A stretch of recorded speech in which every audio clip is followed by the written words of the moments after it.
আছে সরল জমিন। আপনারা দেখতে পাচ্ছেন দুপাশেই রয়েছে কৃষি জমি। কৃষি জমির মাঝখান দিয়েই চলে গেছে এই খাল।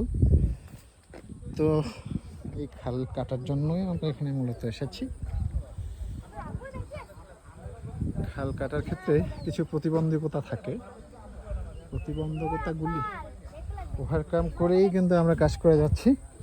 এখানে কেউ কেউ বলে নকশায় হয়তো বা খাল ছোট আছে, আপনার পিএসবিএস সেগুলিতে একটু ছোট দেখাচ্ছে, কিন্তু আমাদের পানি উন্নয়ন বোর্ড থেকে যে ডিজাইন দেওয়া হয়েছে, যে নকশা দেওয়া হয়েছে, সে অনুযায়ী আমরা খাল কাটবো। আপনারা জানেন এখানে ছোট করে খাল কাটার কোনো সুযোগ নেই, কিন্তু তবু স্থানীয় মানুষের সাথে সমন্বয় করেই আমরা আসলে খালগুলি কাটতে চাই, যাতে সাধারণ মানুষের ক্ষতি না হয়। সবাই এসেছে যাতে তাদের কৃষি জমির ক্ষতি না হয় এবং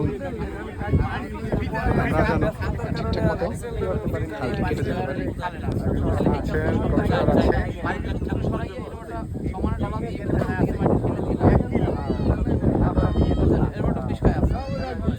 স্থানীয় মানুষের সাথে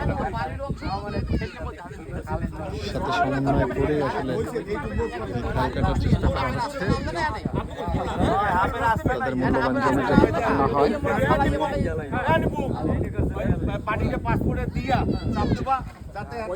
সমাধান হয়ে গেছে, ইনশাআল্লাহ কাজ আবার শুরু হবে। স্থানীয় মানুষকে ধন্যবাদ জানাচ্ছি, তারা আমাদের সমস্যাগুলি এবং আমাদের দাবিগুলি তারা মেনে নিয়েছে। ক্ষতি না, তুমি আসো ওই যে